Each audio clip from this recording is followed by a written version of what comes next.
don't do what I do. Don't do this. This is not science. It was not designed for this. Don't do this. I'm not liable for it. Just doing a little test here. A little mod thing. If you like to tinker with, I like to tinker with stuff. Don't do this. It's super easy to do. As long as you are careful about, don't do this. You know what? Forget all that. Just don't do this.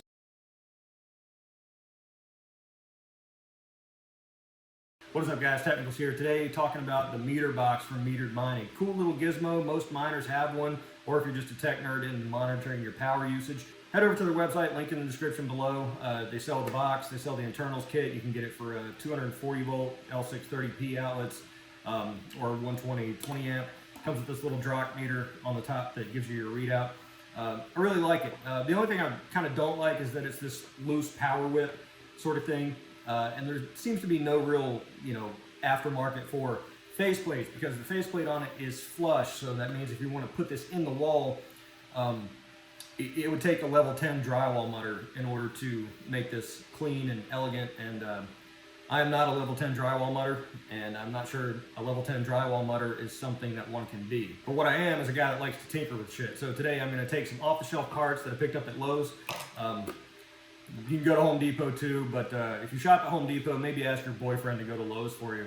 So what I'm going to do is take these parts and try to make a clean, in-wall, elegant-looking outlet with the drop meter on it, something that I can put throughout the house that would pass the spouse test, that looks nice, is not offending, and we'll see what we can do. Again, no shade to Metered Mining. Go out and buy their product. Metered Mining, please sponsor me. Otherwise, I'm the Technicals. Let's get into it. The Technicals. So for parts, what do we got? First, this double gang J box. Pick this up from Lowe's. You want to get the one that has the biggest total space, the most depth possible. This is the 42 cubic inch model. Now, for demonstration purposes, I got the one that ties into the drywall. If you're repurposing an existing outlet where this goes into a stud, you'll have to get sort of a different model, pull it out, put this one in. But for our demonstration here today, I'm going to use this because it's easy. Obviously, you're going to want to need an outlet.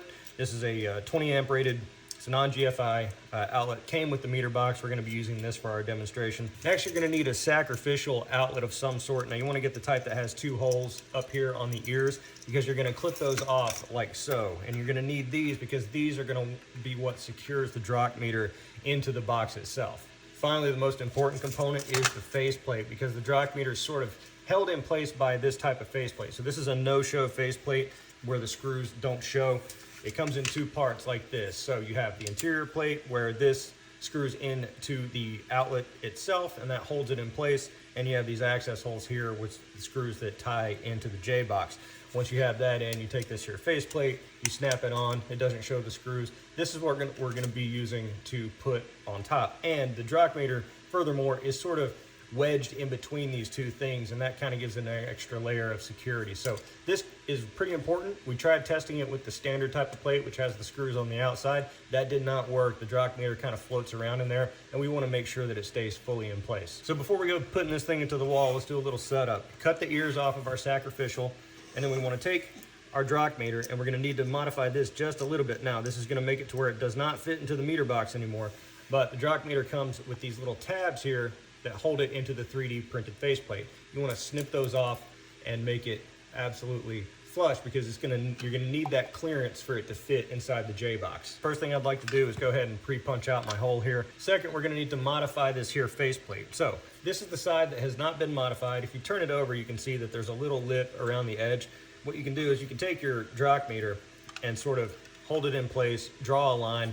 What you're looking for is that the drock meter goes in through the front like so, and fits down with its faceplate kind of holding it securely in place. So you're going to get an idea as to what this looks like at the end, because you can go ahead and snap this on, kind of feed this through a little bit, and you can kind of get an idea of what it's going to look like. Now, there is a bit of a bulge if you look at it from the back, but ideally, since that's against the wall, depending on your orientation, it's still going to look pretty good. So let's head over to our example and see if we can get this in. All right, so we're out here in the building in our example piece of drywall. Let's just pretend that this is your wall. It is cold today, boys. So what we're gonna do is put this in here and have some pretend roll mix in the back that we're gonna pull through and then mount it. Now you can use one of these drywall saws to sort of cut out the hole. You can use an X-Acto knife to just kind of score it back and forth until you can pop it through. But what I like to do, because I like to create a lot of dust around my expensive mining equipment, is use an oscillating tool.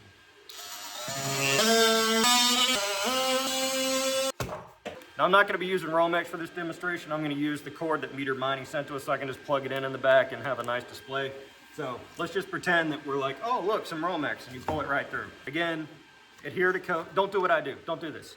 Plenty of slack. Make sure our little tabs are up. Feed this into the wall.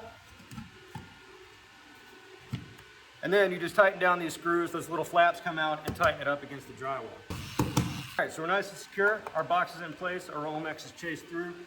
Nice and level. So we've got already a nice flush mount, sort of elegant looking thing. Link in the description below over to Red Fox Mining's channel. He's got a tutorial on how to wire up meter boxes, and he's a dreamboat. So head over to his channel to see how to actually wire this up, but it's pretty simple. You're just wiring this normally, and you're putting a drock meter, the little donut that goes around the hot leg of your circuit, that actually monitors the power. So make sure my pretend breaker is off.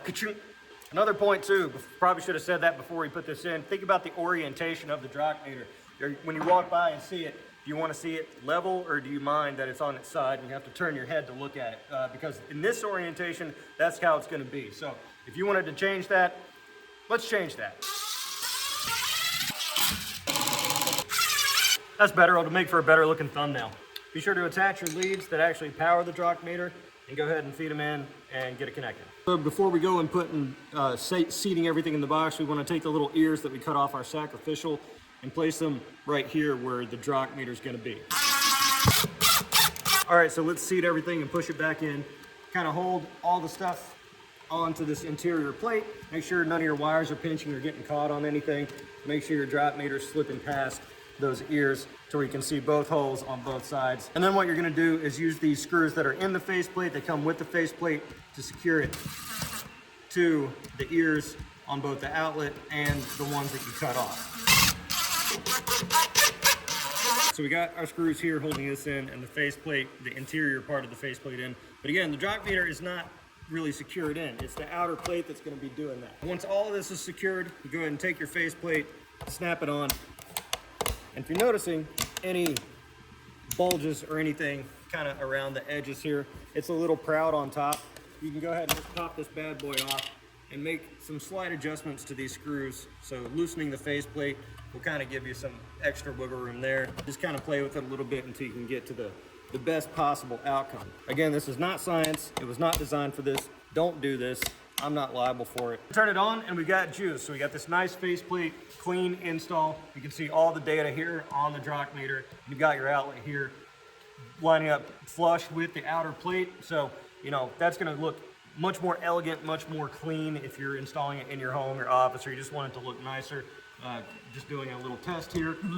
Should have probably used something other than an LED that pulled more juice, but this LED pulling 5.7 watts at 0.05 amps, so not a lot. A super cool little mod thing if you like to tinker with. I like to tinker with stuff. Don't do this. I like to tinker with stuff, and so I think what I'm gonna do is when I go to redo my rack, I'm gonna replace the 20 amp outlet that's in the server closet with one of these so I can monitor the power usage in real time. Just glance over at it. It'll be a nice little touch. And then maybe throughout the house, if there are other areas that are pulling a lot of juice, or I want to monitor the traffic on that, or the total power consumption, I'll go ahead and pop one of those in there. Because as you can see, it's super easy to do. As long as you are careful about, don't do this. You know what, forget all that. Just don't do this. So I'm walking around looking for places where I could potentially put these in-wall drock meters, and I've got several. If you need some ideas or some inspiration as to where might be a good place for you to put it. Here, obviously in my server rack, because I have two separate circuits, I have this one 20 amp circuit that is sort of dedicated mostly for my mining rig. Now it's only pulling, my mining rig's only pulling at a maximum 800-900 watts. So I got plenty of room on there, but absolutely, because I put this wall in, I walled off this closet, so I kind of am familiar with what's going on here. So I'll pull out this single gang and go ahead and put a drock meter there. Also over here, I've already got a double gang, and I could expand that to a triple because I have my switch here which controls the light and the exhaust, so I could certainly put one over there. Now, if you're not so much on putting these things in the wall, you can also explore surface mounting them, and they sell this at Lowe's as well, these surface mount conduit boxes. You could just bring your wire in, bring your Romex in from wherever it's coming from, or you could actually put, well, don't do this, but I would put in a imaginary world, I would put a extension cord, a high gauge extension cord, run it through one of these conduits. And that's pretty much exactly what I've done here with this. This is a radar for my wife's car. So she knows how close she is to the wall, depending on how close you get to these. Real cheap. A link in the description to the Amazon below. Buy one of these. Buy it on Amazon with my link. Anyway, I've got an outlet up there, which is I use to connect one of my satellites. And so I just ran, this is low voltage, but I didn't want wires everywhere. And I didn't want to go into the wall because there's other important stuff in here. So I just ran a very low gauge extension cord, surface mount, through this conduit into this surface box. And so all the junk is in here, and then the module's here, and then it's kind of janky here. I'd like to clean this up in the future. But if you wanted to surface mount for wherever you need to monitor your electricity usage for your rigs, I'm sure you've seen other miners who have sheds and things like that. They commonly use these surface mount boxes. These are certainly something that you would use in a garage, a shed, somewhere where the aesthetic is not as important. But you can also get these at Lowe's. They should fit the meter box. You could probably get ones that are a little deeper. They sell metal ones too, but I don't like metal surface stuff. Even though it's grounded and everything, I do prefer these plastic ones.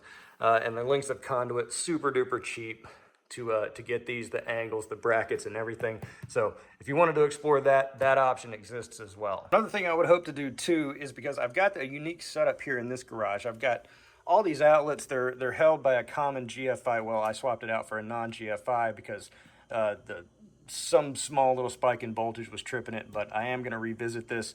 But I'm thinking I might replace this one with a double gang, a drock meter, and the drock meter's only purpose is to have the donut around the leg, so it's upstream of all the outlets, so I can see the total amount of power being pulled on this circuit, because nothing really important goes in here. It's 20 amps, but I do have a freezer and a refrigerator both on this circuit, and so I'd like to know, you know, as the temperature, as the spikes and the compressor kicks on and things like that, I'd like to be able to monitor that and just make sure that everything is on the level, and to truly know how much power I have available on this particular circuit. So I'd love to know what you guys think in the comments below. Where would you put one of these? Where are some non-mining or mining places in your own operation where you might benefit from having one of these to just be able to walk by and take a look at and monitor, you know, on a day-to-day basis your power consumption? Let me know in the comments below. If you like this video and like videos like it where we explore topics that aren't directly mining related but sort of